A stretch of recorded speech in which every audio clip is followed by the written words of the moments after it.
बिस्मिल्लाहिर्रहमानिर्रहीम, अस्सलाम वालेकुम। मैं हूं अब्दुल कादिर और आप देख रहे हैं आपका अपना यूट्यूब चैनल। आज तारीख है 8 सितंबर और दिन है बुध का।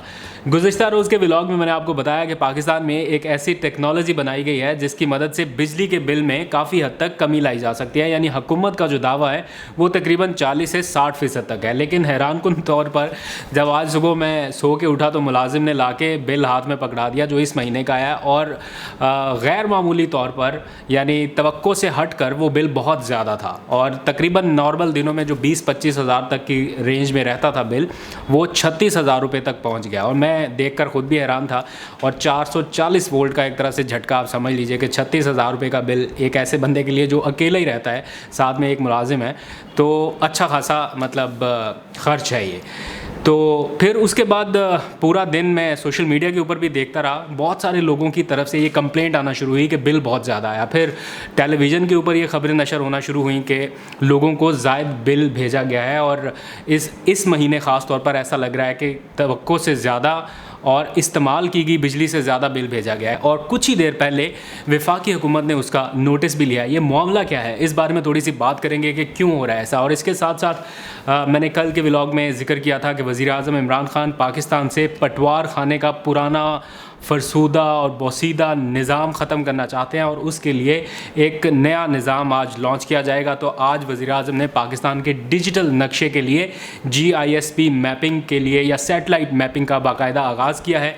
पाकिस्तान में कहाँ से शुरू हो रहा है, आइंदा कौन से शहर उसमें शामिल होंगे और मुल्क भर में किस तरह से फैलेगा, फ़ायदा क्या होगा, थोड़ी सी बात इस पर करेंगे। और साथ ही एक बहुत ही अहम मामला इलेक्ट्रॉनिक वोटिंग के हवाले से, तो इलेक्शन कमीशन अपनी ज़िद पर अड़ा हुआ है और अब वज़ीर आज़म इमरान खान भी डट गए हैं। उन्होंने अपने करीबी लोगों को बता दिया है कि तैयारी पकड़े, आइंदा इलेक्शन होगा तो इलेक्ट्रॉनिक वोटिंग मशीन के ज़रिए ही होगा। वज़ीर आज़म इस कदर पुरएतमाद क्यों हैं, उस पर बात करेंगे। और इलेक्शन कमीशन की जानिब से जो दलील दी गई कि मशीन में कोई एल्फ़ी डाल दे तो मशीन ख़राब हो जाएगी, मतलब इस किस्म की दलीलों पर अब बात आ गई है, तो फिर तो अल्लाह ही हाफ़िज़ है। फिर तो इस मुल्क के सारे ATM मशीनें बंद कर देनी चाहिए, उनके बटनों में कोई एल्फ़ी डाल दे तो वो तो यूज़ ही नहीं हो सकती। ये सब भी आपको बताऊँगा, लेकिन उससे पहले एक ब्रेकिंग न्यूज़। अब से कुछ देर पहले जब मैं आपसे बात कर रहा हूँ तो ये अपडेट आई है कि वज़ीर आज़म इमरान खान की ज़ेर सदारत नेशनल कमांड अथॉरिटी का इजलास हुआ है। गैर मामूली इजलास है, क्योंकि इस इजलास में आपकी मुसल्लह अफवाज के तमाम सरबराहान, army chief, naval chief, air force के चीफ़ और chairman joint chief of staff committee ने भी शिरकत की है।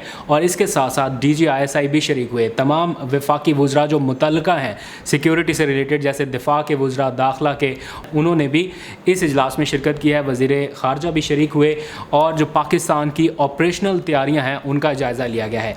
ये इजलास क्यों हुआ इसकी मैं तफसील में नहीं जाता, क्योंकि अभी रिसेंट अपडेट आई है, लेकिन इस इजलास की नौइयत से ये अंदाज़ा हो रहा है कि बहुत ही अहम और गैर मामूली किस्म का ये इजलास है, क्योंकि तमाम सर्विसेज चीफ़ और वज़ीर आज़म इमरान खान, इस तरह का जब इजलास होता है तो आप यूँ समझ लीजिए कि ये नेशनल सिक्योरिटी से मुताल्लिक एपेक्स इजलास है। तो इस इजलास में यकीनन खित्ते की बदलती सूरत हाल का जायज़ा लिया गया होगा, ख़ास तौर पर अफ़गानिस्तान के तनाजुर में, और कुछ बड़े फ़ैसले किए गए होंगे। लेकिन बंद कमरे में होने वाली इस कार्रवाई से मुताल्लिक मज़ीद तफसीलात में हम नहीं जाते, बढ़ते हैं कुछ हमारे ख़बरों की तरफ। सबसे पहले थोड़ी सी बात कर लेते हैं वज़ीर आज़म इमरान खान के आज के इक़दाम के हवाले से, और फिर मैं आपको बिजली के बिलों में होने वाली कार्रवाई के हवाले से बताता हूँ। पाकिस्तान का डिजिटल नक्शा ये क्या है, जिसका वज़ीर आज़म इमरान खान की जानिब से आज आगाज़ किया गया है। मैंने अपने सहाफ़ती कैरियर में अगर सबसे ज़्यादा सिफारिश किसी मामले पर सुनी है, या जिस बारे में लोग बहुत ज़्यादा टेलीफोन करते हैं, तो उनमें से 70% लोगों का मसला ज़मीन के तनाज़े का होता है। या तो किसी की ज़मीन पर कब्ज़ा है या अदालत का कोई फ़ैसला है, लेकिन उसके बावजूद लोगों को ज़मीन का कब्ज़ा नहीं मिलता। और पाकिस्तान सिटीज़न पोर्टल पर भी मैंने रब्ता करके मालूम किया तो बहुत बड़ी तादाद उन लोगों की है जिनका ज़मीन का तनाज़ा ज़्यादातर चल रहा है, और इनको हल करने के लिए आम आवाम को बड़े पैमाने पर रिश्वत देना पड़ती है, ख़ास तौर पर इस पटवार सिस्टम में। तो पटवार सिस्टम का ये गला सड़ा, फरसूदा और पुराना निज़ाम हमेशा के लिए ख़त्म कर दिया जाए, इसके लिए अमली इक़दाम आज उठाया है वज़ीर आज़म ने। और पाकिस्तान में डिजिटल नक्शे का आगाज़ किया गया है, यानी लैंड रिकॉर्ड की सैटेलाइट और GISP मैपिंग, यानी जियोग्राफिक इंफॉर्मेशन सिस्टम के ज़रिए उसकी मैपिंग का बाकायदा आगाज़ आज से शुरू किया गया है। वफाकी दारुल-हुकूमत इस्लामाबाद से ये आगाज़ किया गया है, और फिर कराची और लाहौर को भी इसमें इंक्लूड किया जाएगा। और इसके ज़रिए होगा ये कि डिजिटलाइजेशन और कैडेस्ट्रियल मैपिंग जो है वो मुमकिन हो सकेगी। एक एक इंच का रिकॉर्ड आपके पास महफूज होगा, मालूम हो सकेगा कि ये ज़मीन का टुकड़ा किसकी मलकियत है और अगर इस पर कब्ज़ा हुआ है तो वो किसने किया है। तो कब्ज़ा माफिया और पटवारियों के लिए ख़ास तौर पर आज का दिन बहुत बुरा है, क्योंकि दिहाड़ियाँ जो उनकी लगती थी ज़मीनों के तबादलों में वो ख़त्म हो जाएंगी और ज़मीन के ट्रांसफ़र पे अब इंसानी अमल दखल बहुत हद तक कम हो जाएगा। आने वाले दिनों में इसमें क्या अपडेट होगी वो भी आपको बताऊंगा, लेकिन बात करते हैं एक सीरियस इशू की तरफ। कल मैंने आपको बताया था कि पाकिस्तान में एक ऐसी टेक्नोलॉजी लाई जा रही है जिसके इस्तेमाल से आप अपने बिजली के बिलों में 60% तक कमी कर सकेंगे। ये दावा मेरा नहीं है, हुकूमत का है और उनके मुताबिक ये टेक्नोलॉजी तैयार कर ली गई है। तो मैंने शिबली फराज साहब से रब्ता किया और उन्हें कहा कि जनाब वो टेक्नोलॉजी दिखाइए, ज़रा हम अपने नाजरीन को दिखाएं, बिकॉज़ कमेंट सेक्शन में मैंने देखा बहुत सारे लोग पूछ रहे थे कि एक्चुअल मोटर कैसी दिखती है और उसका इस्तेमाल किस तरह से हो सकेगा, वो दिखाइए। तो उन्होंने बताया कि वो किसी काम के सिलसिले में गुजरावाला या शायद गुजरात की तरफ रवाना हुए हैं, कल वापस आएंगे तो उसका एक प्रॉपर डेमो जो है वो दे सकेंगे। तो मैं कोशिश करूँगा कि आप लोगों के जहनों में जो सवालात हैं उनको उनके साथ मिल के एक प्रॉपर इंटरव्यू की शक्ल में दूर किया जा सके। लेकिन जो इशू है वो ये कि आज की जो बड़ी खबर है, इस टाइम ब्रेकिंग न्यूज़ है, वो ये कि बिजली के बिलों में सार्फिन को लगा है 440 वोल्ट का झटका। और ये हकीकत इसलिए भी है कि बहुत ज़्यादा इसको डिस्कस किया जा रहा है, ऑल्दो कि इसकी कोई इंक्वायरी नहीं अभी तक हुई या कोई चीज़ें हतमी तौर पर या सबूत के तौर पर सामने नहीं आ सके। लेकिन आप लोग नाजरीन इसका बेहतर फ़ैसला कर सकते हैं। अगर आप लोगों को बिजली के बिल मौसूल हो गए हैं तो आप लोग ये जान सकेंगे कि इस बार आने वाले बिजली के बिल या मतवातर 6-8 महीने से आने वाले बिजली के बिल काफ़ी ज़्यादा आए हैं। उसकी कुछ रीज़न अब सामने आना शुरू हुई है कि 30 रोज़ तक की बजाय 37 रोज़ तक की इजाफी मीटर रीडिंग की गई है और इस मीटर रीडिंग के नतीजे में ज़ायद अखराजात का जो बोझ है वो सार्फिन को उठाना पड़ा है। यानी इसकी आम एग्जांपल मैं ये बता देता हूँ कि अगर आपके यूनिट्स जो हैं वो 299 है, 299 यूनिट्स का बिल अलग होगा और 301 यानी 301 यूनिट्स का बिल अलग होगा, उसमें बहुत ज़्यादा डिफरेंस होगा। बिकॉज़ जो टियर है वो 300 यूनिट्स तक सेट किया गया है कि 300 यूनिट्स तक इस्तेमाल करने वाले सार्फिन को बिजली की कीमत इस हद तक अदा करनी पड़ेगी और 300 यूनिट से अगर ऊपर जाएंगे तो उनके बिजली के बिल की कीमत यहाँ पर पहुँच जाती है। तो अगर आपने 299 यूनिट इस्तेमाल किए हैं 30 दिनों में तो आपको 30 दिनों के हिसाब से बिल आना चाहिए। लेकिन अगर वो 37 रोज़ के बिल की रीडिंग आपको भेजते हैं तो इसका मतलब है 301 से ऊपर आपकी मीटर रीडिंग जाती है और फिर बिल में भी अच्छा खासा इजाफा हुआ है। और यही सारी चीज़ इस वक्त आवाम को भुगतना पड़ी है और रिपोर्टेडली मीडिया के बहुत सारे हलकों में ये रिपोर्ट हो रहा है। मैंने खुद अपने घर के बिल में भी ये विटनेस किया है कि 36,000 रुपये से ज़ायद का बिजली का बिल इस कंडीशन पे आ जाना कि को बहुत ज़्यादा इस्तेमाल में भी नहीं आ रही बिजली। तो हुकूमती हलकों की तरफ से खामोशी थी।